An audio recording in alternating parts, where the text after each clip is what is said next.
إن الحمد لله نحمده ونستعينه ونستغفره ونعوذ بالله من شرور أنفسنا ومن سيئات أعمالنا من يهده الله فلا مضل له ومن يضلل فلا هادي له وأشهد أن لا إله إلا الله وأشهد أن محمدا عبده ورسوله أما بعد. محترم سامعین کرام، حاضرین جمعہ، عزیز ساتھیوں، آج کے اس خطبہ جمعہ کے اندر ایک ایسی شخصیت کا تذکرہ آپ کے سامنے کیا جائے گا جن کے سلسلے میں اللہ کے رسول صلی اللہ علیہ وسلم نے جنگ خیبر کے موقع سے فرمایا تھا کہ کل میں اس شخص کے ہاتھ میں مسلمانوں کا جھنڈا دوں گا جس سے کہ اللہ اس کے رسول صلی اللہ علیہ وسلم محبت کرتے ہیں اور وہ بھی اللہ اس کے رسول سے محبت کرتے ہیں. اور پھر دوسرے دن اللہ کے رسول صلی اللہ علیہ وسلم نے مسلمانوں کا وہ جھنڈا حضرت علی رضی اللہ تعالی عنہ کو سونپا تھا. انہی کے تعلق سے کچھ باتیں، ان کی زندگی سے کچھ واقعات اختصار کے سامنے آپ کے سامنے بیان کرنے کی کوشش کی جائے. حضرت علی رضی اللہ تعالی عنہ نبی اکرم صلی اللہ علیہ وسلم کے چچا زاد بھائی اور آپ کے چچا ابو طالب کے صاحبزادے ہیں. حضرت علی رضی اللہ تعالی عنہ کی پرورش حضرت محمد صلی اللہ علیہ وسلم کی نگرانی اور آپ کی دیکھ بھال میں ہوئی. 5 سال کی عمر تھی جب نبی کریم صلی اللہ علیہ وسلم نے حضرت علی کو اپنے زیر نگرانی رکھ لیا تھا اور ان کی تربیت، ان کی تعلیم کا سارا ذمہ نبی کریم صلی اللہ علیہ وسلم نے خود اٹھایا. خود نبی کریم صلی اللہ علیہ وسلم نے ان کی تربیت کی. چونکہ حضرت علی رضی اللہ تعالی عنہ بچپن سے ہی 5 سال کی عمر سے ہی نبی اکرم صلی اللہ علیہ وسلم کے ساتھ رہتے تھے. ان کا اٹھنا بیٹھنا نبی کریم صلی اللہ علیہ وسلم کے ساتھ تھا. نبی کریم صلی اللہ علیہ وسلم کو اچھی طریقے سے جانتے تھے. اس لیے جب اللہ رب العالمین نے نبی اکرم صلی اللہ علیہ وسلم کو نبوت سے سرفراز کیا، آپ صلی اللہ علیہ وسلم نے اپنے نبی ہونے کا اعلان کیا، تو حضرت علی رضی اللہ تعالی عنہ نے فوراً اسلام قبول کیا. اسلام قبول کرنے میں جن لوگوں نے پہل کی، حضرت علی رضی اللہ تعالی عنہ بھی انہی لوگوں میں سے ہیں. بچوں میں سب سے پہلے اسلام لانے والے حضرت علی رضی اللہ تعالی عنہ. جس وقت حضرت علی رضی اللہ تعالی عنہ اسلام لائے اس وقت ان کی عمر 10 سال کی تھی، یعنی بچپنے میں ہی حضرت علی رضی اللہ تعالی عنہ اسلام قبول کر چکے تھے. اور چونکہ آپ کی تربیت خود نبی کریم صلی اللہ علیہ وسلم نے کی ہے، اس لیے آپ کے اندر سچائی کا ہونا، اللہ اس کے رسول سے محبت کا ہونا، ہمت اور بہادری کا ہونا، اسلام سے محبت، اللہ رب العالمین سے محبت کا ہونا ایک عام سی بات. اللہ کے رسول صلی اللہ علیہ وسلم کے زیر نگرانی آپ کی تربیت ہوئی. تمام طرح کی جو خصوصیات ایک مسلمان کے اندر ہونی چاہیے وہ تمام خصوصیات حضرت علی رضی اللہ تعالی عنہ کے اندر موجود تھی. نبی کریم صلی اللہ علیہ وسلم سے سخت محبت کیا کرتے تھے. یہی وجہ ہے کہ ہجرت مدینہ کے وقت جب نبی کریم صلی اللہ علیہ وسلم نے ہجرت کا ارادہ فرمایا اور کفار نے آپ صلی اللہ علیہ وسلم کو روکنے کی کوشش کی، آپ کے گھر کو گھیر لیا گیا کہ آپ کو ہجرت کرنے کا موقع نہیں دیا جائے. آپ صلی اللہ علیہ وسلم کو قتل کرنے کے ارادے سے کفار نے آپ صلی اللہ علیہ وسلم کے گھر کو گھیر لیا. اس وقت اللہ کے نبی جناب محمد رسول اللہ صلی اللہ علیہ وسلم نے حضرت علی رضی اللہ تعالی عنہ کو اپنی جگہ سونے کا حکم دیا تھا. رات کو جب کفار آپ کے گھر کو گھیرے ہوئے ہیں، جان کا خطرہ ہے، اللہ کے نبی جناب محمد رسول اللہ صلی اللہ علیہ وسلم نے حضرت علی کو اپنی جگہ اپنی بستر پر سونے کا حکم دیا اور فرمایا کہ میں چلا جاؤں، میری ہجرت کے بعد میرے پاس کچھ لوگوں کی امانتیں ہیں، وہ ان لوگوں کو لوٹا کر کے تم بھی مدینہ چلے آنا. حضرت علی رضی اللہ تعالی عنہ اللہ کے رسول صلی اللہ علیہ وسلم کے اس بات کو ماننے کے لیے فوراً راضی. حالانکہ وہ وقت ایسا ہے کہ کبھی بھی حملہ ہو سکتا ہے، کبھی بھی جان جا سکتی ہے، پورا خطرہ موجود ہے. اس کے باوجود بھی اللہ کے رسول صلی اللہ علیہ وسلم کے لیے یہ قربانی دینے کے لیے حضرت علی رضی اللہ تعالی عنہ تیار ہوئے. آپ صلی اللہ علیہ وسلم کی بستر پر پوری رات گزاری. صبح کفار مکہ نے حضرت علی رضی اللہ تعالی عنہ کو جب دیکھا کہ وہ نبی کریم صلی اللہ علیہ وسلم کی بستر پر لیٹے ہیں، نبی کریم صلی اللہ علیہ وسلم وہاں موجود نہیں ہیں، حضرت علی رضی اللہ تعالی عنہ سے انہوں نے پوچھ تاچھ شروع کی کہ بتلاؤ محمد کہاں ہے. حضرت علی رضی اللہ تعالیٰ عنہ نے بتلانے سے انکار کیا. سختی کی گئی حضرت علی رضی اللہ تعالیٰ عنہ پر، ظلم کیا گیا آپ پر، نہایت سختی کر کے آپ سے پوچھا گیا کہ نبی کا پتہ بتلا دو کہاں ہے وہ. لیکن حضرت علی رضی اللہ تعالیٰ عنہ نے تمام چیزیں برداشت کر لیں, تمام تکلیفیں برداشت کر لیں, لیکن نبی کریم صلی اللہ علیہ وسلم کا پتہ نہیں بتلایا. یہ محبت تھی حضرت علی رضی اللہ تعالیٰ عنہ کے اندر, کیونکہ وہ جانتے تھے کہ اگر کفار کو اس کا علم ہو گیا کہ محمد صلی اللہ علیہ وسلم کہاں ہے, اس کے بعد انجام کیا ہوگا, حضرت علی رضی اللہ تعالیٰ عنہ یہ بخوبی جانتے تھے. اسی وجہ سے تمام پریشانیوں کو برداشت کرنا گوارا کر لیا, لیکن نبی کریم صلی اللہ علیہ وسلم پر آنچ آئے اس بات کو گوارا نہیں کیا. حضرت علی رضی اللہ تعالیٰ عنہ اس کے بعد نبی کریم صلی اللہ علیہ وسلم کی ہجرت کر جانے کے بعد لوگوں کی امانتیں انہیں لوٹا کر کے آپ بھی ہجرت کر کے مدینہ چلے جاتے ہیں. مدینہ پہنچنے کے بعد اللہ کے رسول صلی اللہ علیہ وسلم نے جو سب سے پہلا عمل انجام دیا تھا مسلمانوں کے درمیان مواخات کرانا, مسلمانوں کے درمیان آپسی اخوت اور بھائی چارہ کرانا کہ فلاں شخص کا بھائی ہوگا, فلاں شخص کا بھائی ہوگا. ایسے موقع پر اللہ کے رسول صلی اللہ علیہ وسلم نے اپنے لیے جس کو چنا وہ حضرت علی رضی اللہ تعالیٰ عنہ, حضرت علی رضی اللہ تعالیٰ عنہ کو اپنا بھائی قرار دیا اور ان کے ساتھ مواخات کا سلسلہ شروع کیا. سن 2 ہجری کے اندر اللہ کے رسول صلی اللہ علیہ وسلم نے اپنی لخت جگر حضرت فاطمہ رضی اللہ تعالیٰ عنہ کے نکاح بھی حضرت علی رضی اللہ تعالیٰ عنہ سے کر دیا, اور ساتھ ہی ساتھ اپنی بیٹی سے کہا کہ اے میری بیٹی, میں نے تمہارا نکاح اپنی خاندان کے سب سے بہترین انسان سے کیا, میرے خاندان میں جو سب سے عظیم اور سب سے بہتر انسان ہو سکتا تھا اس سے میں نے تمہاری شادی کی ہے. یقیناً یہ حضرت علی رضی اللہ تعالیٰ عنہ کے لیے ایک فضیلت کی بات ہے کہ نبی کریم صلی اللہ علیہ وسلم کی زبان مبارک سے یہ باتیں ان کے بارے میں بیان کی گئیں.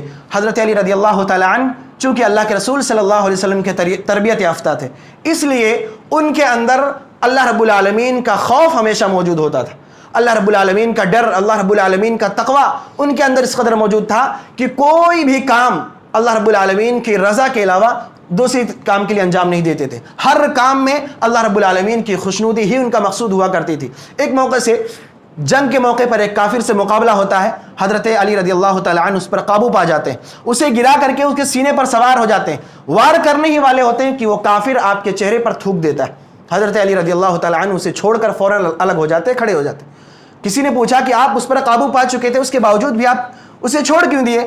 تو حضرت علی رضی اللہ تعالیٰ نے فرمایا کہ میرے دل کے اندر یہ خوف آ گیا, یہ بات میرے دل کے اندر آئی کہیں ایسا نہ ہو کہ میں اسے قتل کروں, اور میرے دل کے اندر جو میرا غصہ ہے کہ اس نے میرے چہرے پر تھوک دیا ہے, یہ غصے کی وجہ سے کہیں میں اسے قتل نہ کر دوں, اس ڈر سے, اس خوف سے میں یہاں سے الگ ہو گیا ہوں. یہاں جنگ کے لیے آئے ہیں, اللہ رب العالمین کی رضا اور خوشنودی کے لیے جنگ ہم کر رہے ہیں, اس کے اندر میرا اپنا ذاتی بدلہ شامل نہ ہو جائے, اس وجہ سے میں نے اس کافر کو چھوڑ دیا. اس قدر حضرت علی رضی اللہ تعالیٰ عنہ اللہ رب العالمین کی خوشنودی کو اور اللہ رب العالمین کی رضا جوئی کے لیے ہمیشہ تیار رہا کرتے تھے. کبھی بھی اپنی طاقت کا غلط استعمال نہیں کیا, خواہ وہ جسمانی طاقت ہو. جسمانی اعتبار سے بھی حضرت علی رضی اللہ تعالیٰ عنہ بہت ہی مضبوط تھے, آپ نے کبھی جسمانی طاقت کا غلط فائدہ نہیں اٹھایا. آپ کو خلافت ملی, اپنے خلافت کا, اپنے اس پاور کا بھی کبھی غلط استعمال نہیں کیا. ان کے حکومت کے دوران ایک واقعہ پیش آیا کہ حضرت علی رضی اللہ تعالیٰ عنہ کی ایک زرہ تھی جو غائب ہو گئی. کچھ دنوں بعد انہوں نے دیکھا کہ وہ زرہ ایک یہودی کے پاس موجود ہے. حضرت علی رضی اللہ تعالیٰ عنہ سے ان سے واپس مانگا, لیکن اس یہودی نے واپس کرنے سے انکار کر دیا. حالانکہ اگر حضرت علی رضی اللہ تعالیٰ عنہ چاہتے تو اپنی پاور کا استعمال کر سکتے تھے. وقت کے حاکم ہیں, حکومت ان کے ہاتھ میں, ساری پاور ان کے ہاتھ میں تھی, چاہتے تو اپنی طاقت کا استعمال کر کے وہ زرہ اس سے واپس لے سکتے تھے. لیکن حضرت علی رضی اللہ تعالیٰ عنہ نے اس موقع پر بھی اپنی طاقت کا فائدہ نہیں اٹھایا, بلکہ کہا کہ چلو یہ معاملہ ہم عدالت کے اندر سلجھا لیں گے. عدالت کے اندر معاملہ پہنچتا ہے, قاضی شرح اس وقت کے قاضی اور جج تھے, ان کے سامنے معاملہ پیش کیا جاتا ہے. وہ حضرت علی رضی اللہ تعالیٰ عنہ سے گواہ مانگتے ہیں کہ اگر یہ زرہ آپ کی ہے تو کوئی گواہ لے کر کے آؤ. حضرت علی رضی اللہ تعالیٰ عنہ کہتے ہیں کہ میرا بیٹا اور میرا غلام یہ دونوں گواہ ہیں, یہ گواہی دے سکتے ہیں کہ یہ زرہ میری ہے. قاضی شرح اس وقت بیان کرتے ہیں کہ اسلام کا یہ قانون ہے کہ باپ کے حق میں بیٹے کی گواہی قبول نہیں کی جائے گی, آقا کے حق میں غلام کی گواہی قبول نہیں کی جاتی, لہذا یہ دونوں گواہیاں رد کی جاتی ہیں. کوئی اور گواہ ہو تو پیش کرو. چونکہ حضرت علی رضی اللہ تعالیٰ عنہ کے پاس کوئی گواہی موجود نہیں تھی, اس لیے قاضی شرح نے وہ فیصلہ یہودی کے حق میں کر دیا. زرہ حضرت علی رضی اللہ تعالیٰ عنہ کی, لیکن گواہ نہ ہونے کی وجہ سے وہ فیصلہ یہودی کے حق میں ہو جاتا ہے, اور حضرت علی رضی اللہ تعالیٰ عنہ خاموشی کے ساتھ اس فیصلے کو ماننے کے لیے تیار ہو جاتے ہیں. وقت کے حاکم کے خلاف فیصلہ ہو رہا ہے, لیکن پھر بھی وہ اس فیصلے کو ماننے کے لیے تیار ہو جاتے ہیں. کیوں؟ کیونکہ وہ اللہ رب العالمین کی خوشنودی اور اسلام پر عمل کرنے والے تھے, اسلام پر پوری طرح سے عمل کرنے والے تھے. جو فیصلہ سنا دیا گیا اس پر راضی ہو گئے. یہودی نے جب یہ معاملہ دیکھا تو وہ نہایت حیرت میں پڑ گیا کہ ایک حاکم ہے جو عدالت کے فیصلے کو مان رہا ہے، حالانکہ اسے پتا ہے کہ یہ سامان اسی کا ہے، جو اس نے اللہ رب العالمین اس نے کہا کہ علی تم بھی سچے ہو، تمہارا دین بھی سچا ہے، یہ زرہ میری نہیں تمہاری ہے، میں واپس کرتا ہوں، اور ساتھ ہی وہ یہودی اس وقت اسلام قبول کر لیتا ہے۔ اس طرح کے اور بے شمار واقعات ہیں جس سے ہمیں اور آپ کو یہ معلوم ہوگا، یہ اندازہ ہوگا کہ حضرت علی رضی اللہ تعالیٰ عنہ کس طرح دین اسلام پر عمل کرنے والے تھے۔ حضرت علی رضی اللہ تعالیٰ عنہ نہایت ہی بہادر شخصیت تھے۔ تمام طرح کے غزوات جو اللہ کے رسول صلی اللہ علیہ وسلم کی زندگی میں ہوئے تمام میں شامل رہے، ہر مشکل سے مشکل گھڑی میں نبی کریم صلی اللہ علیہ وسلم کے ساتھ کھڑے رہے۔ جنگ احد میں جب مسلمانوں کے درمیان بھگدڑ مچی، مسلمان بھاگ کھڑے ہوئے، اس موقع پر نبی کریم صلی اللہ علیہ وسلم کے ساتھ جو چند ایک صحابہ موجود تھے ان میں حضرت علی رضی اللہ تعالیٰ عنہ بھی موجود تھے۔ جنگ حنین کے اندر جب یہ اچانک مسلمانوں پر حملہ ہوا، مسلمانوں میں بھگدڑ مچی، کچھ صحابہ کرامی نبی کریم صلی اللہ علیہ وسلم کے ساتھ وہاں ڈٹے رہے، ان میں بھی حضرت علی رضی اللہ تعالیٰ عنہ موجود تھے۔ حضرت علی رضی اللہ تعالیٰ عنہ کی بہادری اس قدر تھی کہ ہر جنگ کے اندر بڑھ چڑھ کر حصہ لیا کرتے تھے اور بڑے سے بڑے بہادر اور پہلوان کو شکست دیتے تھے۔ عمرو جو عربوں کا ایک مشہور شہ سوار تھا، اس کے مقابلے میں نکلنا کوئی بھی شخص اس بات کو قبول نہیں کرتا تھا کہ اس کے سامنے اس سے جا کر کے مقابلہ کرے۔ اس کے بارے میں مشہور تھا کہ اگر 1000 شہ سوار بھی آ جائیں تو اس کا مقابلہ نہیں کر سکتے۔ حضرت علی رضی اللہ تعالیٰ عنہ نے اس سے بھی مقابلہ کیا اور اسے شکست دی۔ جنگ خیبر کے موقع پر مرحب جو ان کا نہایت ہی پہلوان شخص تھا جس کی وجہ سے خیبر فتح نہیں ہو پا رہا تھا، حضرت علی رضی اللہ تعالیٰ نے اس سے بھی مقابلہ کیا، اسے بھی شکست دی اور خیبر کو جیت کر کے مسلمانوں کے قبضے میں ڈال دیا۔ اس طرح کے بے شمار واقعات ہیں جہاں حضرت علی رضی اللہ تعالیٰ عنہ نے اپنی بہادری کا نمونہ پیش کیا، اور اسی بہادری کی وجہ سے حضرت علی رضی اللہ تعالیٰ عنہ کو اسد اللہ کا لقب دیا گیا، یعنی اللہ رب العالمین کا شیر۔ حضرت علی رضی اللہ تعالیٰ عنہ کو اس لقب سے نوازا گیا کہ اللہ رب العالمین کے شیر ہے۔ نبی کریم صلی اللہ علیہ وسلم کی زندگی میں آپ صلی اللہ علیہ وسلم کے ساتھ ہمیشہ رہے، آپ کے ساتھ قدم سے قدم ملا کر کے چلتے رہے، ہر ایک موقع پر اللہ کے رسول صلی اللہ علیہ وسلم کے ساتھ رہے۔ انہیں خطابت کا ان کا اسلوب بہت اچھا تھا، لوگوں کو سمجھانے کا طریقہ بہت اچھا تھا، اس وجہ سے اللہ کے رسول صلی اللہ علیہ وسلم اکثر موقع پر انہیں اپنا سفیر اور اپنا پیغمبر بنا کر کے بھیجتے تھے۔ کسی کو دعوت دینے کا کام کرنا ہے، کسی کو سمجھانا ہے، نبی کریم صلی اللہ علیہ وسلم انہیں ہی بھیجا کرتے تھے، کیونکہ ان کا اسلوب، ان کا سمجھانے کا طریقہ بہت بہتر تھا، اور لوگوں کو اس طرح لوگوں کے سامنے باتیں بیان کرتے تھے کہ لوگ ان کے قائل ہو جایا کرتے تھے۔ نبی کریم صلی اللہ علیہ وسلم کی وفات کے بعد حضرت علی رضی اللہ تعالیٰ عنہ نے ہر ایک خلیفہ کے ساتھ اپنے خدمات انجام دیے۔ حضرت ابوبکر صدیق رضی اللہ تعالیٰ عنہ کو جب خلیفہ بنایا گیا، حضرت علی رضی اللہ تعالیٰ عنہ ان کے ساتھ رہ کر کے انہیں مشورے دیا کرتے تھے۔ ہر ایک مسئلے میں جہاں مشکلات کا سامنا ہوتا بہترین حل پیش کیا کرتے تھے۔ حضرت عمر رضی اللہ تعالیٰ عنہ کے زمانے میں بھی جو شورا بنائی گئی تھی، جو کمیٹی بنائی گئی تھی کہ جو مشورے دینے والے تھے، اس میں حضرت علی رضی اللہ تعالیٰ عنہ شامل تھے۔ حضرت عثمان کے زمانے میں بھی یہ ان کے خاص مشیر تھے، خاص مشورہ دینے والے تھے۔ اس طرح کے بہت سارے ایسے واقعات ہیں جہاں حضرت عمر رضی اللہ تعالیٰ عنہ سے کچھ غلطیاں ہوئی، ان کی اصلاح حضرت علی رضی اللہ تعالیٰ عنہ نے کی۔ یہاں ایک بات اور ذہن میں رکھنے کی ہے کہ یہ واقعات ہمیں اور آپ کو یہ بات بھی یاد دلاتے ہیں کہ ان صحابہ کرام کے درمیان کسی طرح کا کوئی اختلاف نہیں تھا۔ بہت سے لوگ یہ کہتے ہیں کہ اہل بیت اور مسلمانوں کے درمیان اس زمانے میں دشمنی تھی، یا حضرت علی رضی اللہ تعالیٰ عنہ ہی نبی کریم صلی اللہ علیہ وسلم کے بعد خلافت کے حقدار تھے۔ ابو بکر، عمر اور عثمان رضوان اللہ علیہم اجمعین، ان لوگوں نے ان کی خلافت کو ان سے زبردستی چھینا۔ یہ واقعات اگر ہم اور آپ ان واقعات میں غور کر لیں تو ہمیں معلوم ہو جائے گا کہ یہ تمام کی تمام باتیں افواہ ہیں، ہماری اور آپ کی غلط فہمیاں ہیں۔ کتنے سارے ایسے واقعات آپ خود غور کر لیں۔ اگر میرا عہدہ کوئی چھین لیتا ہے، آپ کا عہدہ کوئی چھین لے، آپ کے منصب پہ کوئی جا کر کے بیٹھ جائے، آپ کبھی بھی اس کی مدد کرنے کے لیے تیار نہیں ہوں گے، کبھی اسے بہترین مشورے نہیں دیں گے، اس کی مشکلات میں جا کر کے حل پیش کرنے کے لیے تیار نہیں ہوں گے۔ حضرت علی رضی اللہ تعالیٰ عنہ ہمیشہ ان خلیفاؤں کے ساتھ رہے، انہیں بہترین مشورے دیے۔ اس سے بات معلوم ہوتی ہے کہ ان کے درمیان کوئی اختلاف نہیں تھا۔ حضرت علی رضی اللہ تعالیٰ عنہ کا ان سے کوئی دشمنی نہیں تھی، نہ حضرت علی ان سے دشمنی رکھتے تھے اور نہ یہ صحابہ کرام ان سے حضرت علی رضی اللہ تعالیٰ عنہ کے دشمن تھے۔ بے شمار ایسے واقعات ہیں۔ حضرت عمر رضی اللہ تعالیٰ عنہ کے زمانے میں جب بیت المقدس کو فتح کیا گیا، حضرت عمر رضی اللہ تعالیٰ عنہ وہاں کی چابیاں لینے کے لیے روانہ ہوئے۔ اپنا قائم مقام حضرت عمر نے حضرت علی رضی اللہ تعالیٰ عنہ کو بنایا۔ اگر ان کے درمیان اختلافات ہوتے، دشمنی ہوتی، تو کبھی بھی حضرت عمر حضرت علی رضی اللہ تعالیٰ عنہ کو اپنا قائم مقام، اپنا نائب ہرگز نہیں بناتے۔ حضرت عمر کے بیٹے بھی وہاں موجود تھے، ابن عمر رضی اللہ تعالیٰ عنہ، انہیں بنا سکتے تھے، دوسرے صحابہ کرام موجود تھے انہیں بنا سکتے تھے، لیکن حضرت عمر رضی اللہ تعالیٰ عنہ نے حضرت علی رضی اللہ تعالیٰ عنہ کو بنایا، کیونکہ وہ جانتے تھے کہ وہ اس کے قابل ہیں اور ان کے درمیان کوئی اختلاف نہیں تھا۔ اسی طرح جب حضرت عمر رضی اللہ تعالیٰ عنہ وہاں سے واپس آتے، بیت المقدس سے واپس آتے ہیں، حضرت علی رضی اللہ تعالیٰ عنہ دوبارہ وہ خلافت کا عہدہ حضرت عمر رضی اللہ تعالیٰ عنہ کو واپس کر دیتے۔ یہ اس بات کی دلیل ہے کہ حضرت عمر رضی اللہ تعالیٰ عنہ نے حضرت علی کی خلافت کو ان سے چھینا نہیں تھا۔ اگر ہم اور آپ یہ کہیں ہمارے اندر یہ غلط فہمی ہو کہ حضرت ابو بکر یا عمر نے علی رضی اللہ تعالیٰ عنہ کے عہدے یا منصب کو چھین کر کے خود خلیفہ بنے تھے، تو یہ غلط فہمی اس واقعے سے دور ہو جانی چاہیے کہ حضرت علی رضی اللہ تعالیٰ عنہ نے وہ خلافت کا عہدہ جو انہیں مل چکا تھا حضرت عمر رضی اللہ تعالیٰ عنہ کی غیر حاضری میں، وہ انہوں نے واپس کر دیا۔ اگر ان کا حق مارا گیا ہوتا، اگر ان کی جگہ چھین کر کے کوئی عہدے پر فائز ہوا ہوتا، جب ان کے ہاتھ میں وہ چیز آ چکی تھی وہ واپس نہیں کرتے۔ ان کا واپس کرنا اس بات کی دلیل ہے کہ حضرت عمر رضی اللہ تعالیٰ عنہ نے کسی کا عہدہ نہیں چھینا تھا، بلکہ حضرت علی رضی اللہ تعالیٰ عنہ یہ بات جانتے تھے کہ اگر یہ خلیفہ بنے ہیں تو حق کے ساتھ بنے ہیں، ان کا یہ حق تھا اور حق کی بنیاد پر یہ بنے۔ تو اس طرح کے جو ہمارے اور آپ کے درمیان افواہیں ہیں، جو غلط فہمیاں ہیں، ان افواہوں کو ہمیں اور آپ کو ختم کرنا چاہیے، ان غلط فہمیوں کو دور کرنا چاہیے۔ حضرت عثمان رضی اللہ تعالیٰ عنہ کی زندگی کے واقعات آپ پڑھ لیں۔ جب حضرت عثمان رضی اللہ تعالیٰ عنہ کے خلاف بغاوت شروع ہوئی، مدینہ کے اندر باغیوں نے گھیراؤ کر لیا، حضرت علی رضی اللہ تعالیٰ عنہ ہی وہ شخص ہے جو حضرت عثمان کی طرف سے جا کر کے باغیوں کو سمجھایا کرتے تھے۔ حضرت عثمان کی حمایت کے لیے حضرت علی رضی اللہ تعالیٰ عنہ خود جایا کرتے تھے۔ جب بغاوت اور بڑھی، حضرت عثمان کی جان پر بنائی، حضرت عثمان رضی اللہ تعالیٰ عنہ کو ان کے گھر میں قید کر دیا گیا۔ ان کے گھر کی حفاظت کے لیے حضرت علی رضی اللہ تعالیٰ عنہ نے اپنے دونوں صاحبزادوں کو بھیجا تھا۔ ان کے گھر میں کھانا پانی حضرت علی رضی اللہ تعالیٰ عنہ بھیج رہے تھے۔ یہ تمام واقعات اس بات کی دلیل ہے کہ حضرت عمر، حضرت عثمان اور حضرت علی، ان کے درمیان کوئی دشمنی نہیں تھی۔ یہ آپس میں ایک دوسرے سے محبت کرتے تھے، ایک دوسرے کا خیال کرتے تھے۔ اور یہ جو افواہیں ہیں دشمنی کی، یہ ہماری اور آپ کی پھیلائی ہوئی افواہیں ہیں، یہ غلط فہمیاں ہیں جنہیں ہم اور آپ کو دور کرنا چاہیے۔ ہمیں اور آپ کو چاہیے کہ ہم اور آپ ان کی زندگی کے واقعات کو پڑھیں، سمجھیں، ٹھنڈے دماغ سے سوچیں، ان واقعات میں غور کریں، ہمیں سب کچھ پتہ چل جائے گا، ہماری حقیقت ہمارے سامنے آ جائے گی۔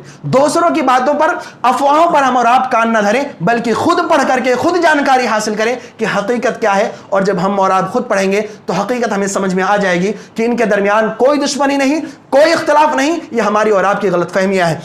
حضرت عثمان رضی اللہ تعالیٰ عنہ کی وفات کے بعد، ان کی شہادت کے بعد، حضرت علی رضی اللہ تعالیٰ عنہ کو خلیفہ بنایا گیا۔ حضرت علی رضی اللہ تعالیٰ عنہ کا یہ دور نہایت ہی مشکلوں بھرا تھا۔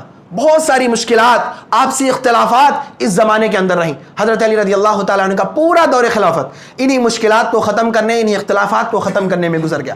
سب سے بڑی مشکل حضرت علی رضی اللہ تعالیٰ عنہ کے سامنے جو تھی کہ حضرت عثمان رضی اللہ تعالیٰ عنہ کے قاتلوں سے بدلہ لینا، یہ سب سے بڑی پریشانی حضرت علی رضی اللہ تعالیٰ عنہ کے سامنے تھی۔ وجہ یہ تھی کہ جو لوگ بغاوت کر کے آئے تھے ان کی تعداد ہزاروں میں تھی، مختلف جگہوں سے آئے ہوئے لوگ تھے، کچھ مصر سے آئے تھے، کچھ کوفہ، کچھ بصرہ، اور مختلف جگہوں سے آئے ہوئے لوگ تھے، ہزاروں کی تعداد میں لوگ تھے۔ اور انہی میں سے کچھ لوگوں نے جا کر کے حضرت عثمان رضی اللہ تعالیٰ عنہ کو قتل کیا تھا، لیکن اس کا کوئی گواہ موجود نہیں تھا۔ گھر میں اس وقت صرف حضرت عثمان کی بیوی حضرت نائلہ رضی اللہ تعالیٰ عنہ موجود تھی، جو ان قاتلوں کو پہچانتی نہیں تھی کہ کون لوگ ہیں۔ گواہ کوئی موجود نہیں، تعداد ہزاروں میں ہے۔ حضرت علی رضی اللہ تعالیٰ عنہ کی سب سے بڑی پریشانی کہ ان سے بدلہ کیسے لیا جائے، ان قاتلوں سے، ان قاتلوں کو پہچانا کیسے جائے۔ یہ ایک مسئلہ تھا جس کی وجہ سے بے شمار اختلافات اس زمانے میں مسلمانوں کے درمیان ہوئے۔ یہ وہ وقت تھا جب حضرت عثمان رضی اللہ تعالیٰ عنہ کو قتل کیا گیا۔ مسلمانوں کی اکثریت مکہ میں موجود تھی، ان میں حضرت عائشہ رضی اللہ تعالیٰ عنہ بھی تھی جو حج کے لیے گئی ہوئی تھی۔ حج سے واپسی کے وقت حضرت عائشہ رضی اللہ تعالیٰ عنہ کو خبر ملی کہ مدینے کے اندر فتنہ برپا ہے، حضرت عثمان رضی اللہ تعالیٰ عنہ کو قتل کر دیا گیا اور مسلمانوں نے حضرت علی رضی اللہ تعالیٰ عنہ کو اپنا خلیفہ بنا لیا۔ حضرت عائشہ رضی اللہ تعالیٰ عنہ وہاں سے مسلمانوں کی ایک فوج لے کر کے عثمان رضی اللہ تعالیٰ عنہ کے قاتلوں سے بدلہ لینے کے لیے وہاں سے روانہ ہوتی، وہاں سے نکلتی ہیں۔ حضرت علی رضی اللہ تعالیٰ عنہ کو اس کی خبر لگی۔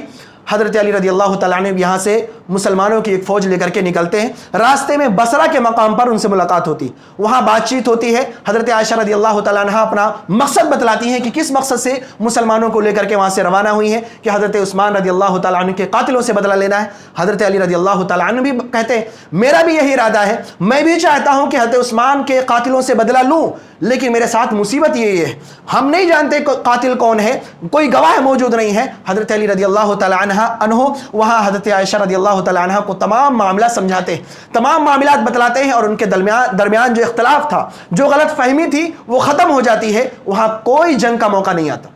لیکن چونکہ کچھ ایسے لوگ بھی وہاں موجود تھے جو انہی فتنہ پرور لوگوں میں سے تھے جن لوگوں نے حضرت عثمان رضی اللہ تعالیٰ عنہ کے خلاف بغاوت کی تھی۔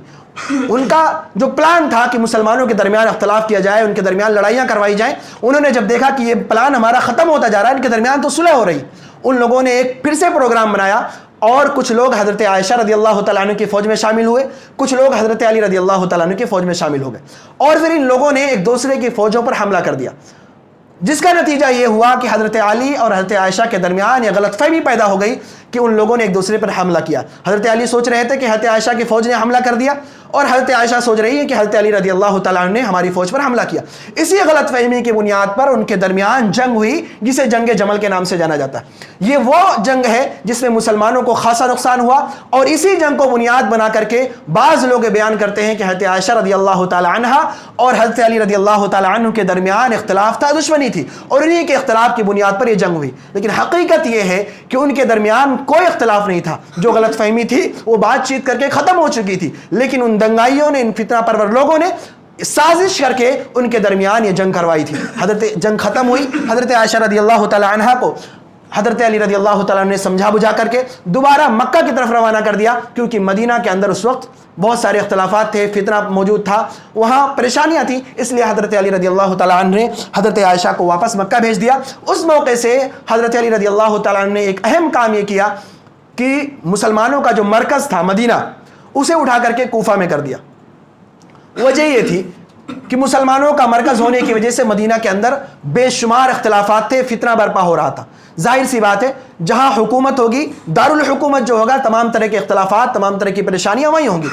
اسی وجہ سے حضرت علی رضی اللہ تعالیٰ عنہ نے مسلمانوں کا مرکز کوفہ کو بنا دیا، تاکہ مدینہ ان تمام طرح کے فتنوں سے، ان تمام طرح کے اختلافات سے پاک ہو جائے۔